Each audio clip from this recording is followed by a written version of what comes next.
बातमी आहे पावसासंदर्भातली। राज्यातील काही जिल्ह्यांमध्ये आज अतिमुसळधार पावसाचा इशारा देण्यात आलेला आहे। पुण्यात आजही अतिमुसळधार पावसाचा अंदाज वर्तवण्यात आला असून हवामान विभागाने ऑरेंज अलर्ट जारी केलाय।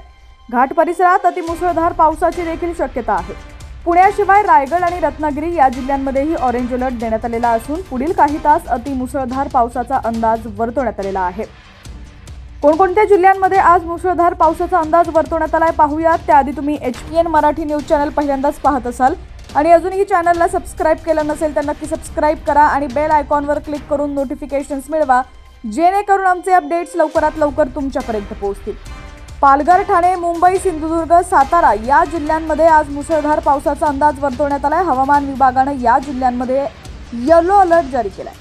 मुंबई शहर आणि उपनगरात आज सामान्यतः आकाश ढगाळ राहील आणि मधून पाऊस पडेल। कमाल आणि किमान तापमान 31 डिग्री सेल्सिअस आणि 25 डिग्री सेल्सिअसच्या आसपास असेल।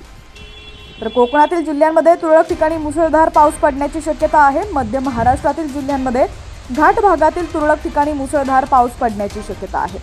विदर्भातील जिल्ह्यांमध्ये तुरळक ठिकाणी विजांच्या कडकडाटासह वादळ सोसाट्याचा वारा 30 ते 40 किलोमीटर प्रति तास वेग आणि मध्यम पाऊस पडण्याची शक्यता आहे। अकोला, अमरावती, भंडारा, बुलढाणा, चंद्रपूर, गडचिरोली, गोंदिया, नागपूर, वर्धा, वाशिम, यवतमाळ या जिल्ह्यांमध्ये आज येलो अलर्ट देण्यात आला। या सर्व जिल्ह्यांमध्ये वादळी वारा आणि विजांच्या कडकडाटासह पावसाची शक्यता आहे। पावसाचे अपडेट्स दररोज पाहण्यासाठी HPN मराठी न्यूज चॅनलला सबस्क्राइब करा आणि बाजूला दिलेल्या बेल आयकॉनवरती प्रेस करा, जेणेकरून आमच्या बातम्यांचे अपडेट्स लवकरात लवकर तुमच्यापर्यंत पोहोचतील। आणि तुमच्या भागातील देखील पावसाची काय परिस्थिती आहे ती देखील आम्हाला कमेंट सेक्शनमध्ये नक्की कळवा।